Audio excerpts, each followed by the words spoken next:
Thailand is known for its beaches, street food, arts and culture, but it's also been home to more military coups d'etat than any other country in modern history. Thailand's political turmoil can be traced back to 1932, when the first coup took place. The military's sudden seizure of power from the government ended centuries of absolute rule by the monarchy.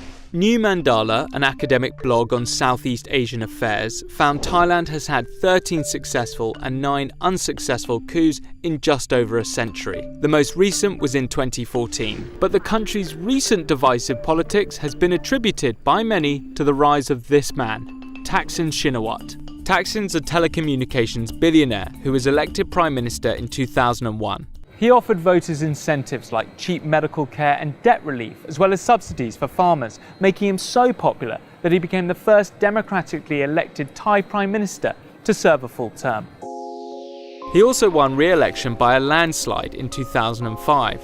That spooked powerful senior bureaucrats who worked closely with the palace. The following year, the Thai military toppled him in a coup while he was in New York City, about to address the United Nations. Since then, there's been a constant tug of war for power between two bitterly divided camps. They're called the Red Shirts and the Yellow Shirts. Both have led massive protests, with the Yellow Shirts taking over the Thai parliament and the airport in 2008, while the Red Shirts led 2 months of protests in 2010. The Red Shirts are seen as the voters loyal to Thaksin, while royalists who opposed him took on the colour yellow, the colour of the king. Then in 2014, General Prayut Chan-o-cha successfully overthrew the then Prime Minister Yingluck Shinawatra, Thaksin's sister. Prayut has been in power since. But some political scientists say the turmoil is about more than just Thaksin. Take for instance the Coup Cast project. It details more than 60 factors that increase the risk of a military coup. Let's look at 2 of these. The first, a history of having coups. Research shows if countries have already experienced a coup, they're more vulnerable to having another one. Thailand has developed what experts call a coup culture. Now, that doesn't mean that Thai culture itself is prone to coups. What it does mean is that there has been a normalization of military takeovers. They are seen as an acceptable way to solve a political crisis, and often it's the public calling for the military to step in. The second key factor relates to the country's form of government. Coup attempts rarely happen in countries that are fully dictatorial or fully democratic. But those with systems that include a bit of both, like Thailand, are more susceptible. Since Thailand's first coup in 1932, the country has had 29 prime ministers. That's nearly double the number of presidents the US has had in that same time period. Throughout these turbulent times, the Thai monarchy has remained popular. The country has one of the strictest lèse-majesté laws in the world, which forbids insult of the monarchy.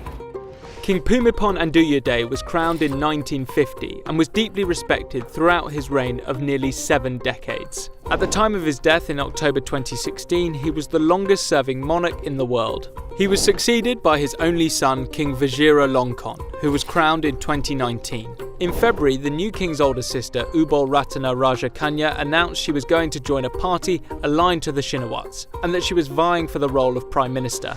It was a historic first. A senior royal had never participated in politics before.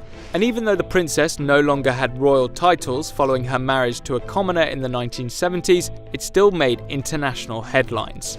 Some hoped the princess could be the bridge between the red and yellow shirts. But the king said that her candidacy was inappropriate. Her nomination was rejected, and the party that she joined was subsequently dissolved.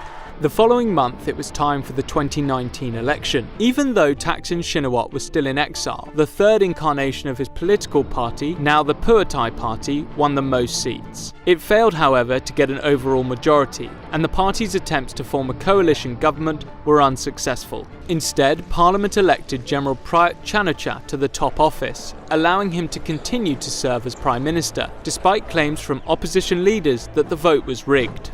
It's been more than 5 years since Thailand's last coup. So does that mean the country will break out of its historic cycle? With a new king and new parties springing up, the world can only wait and see.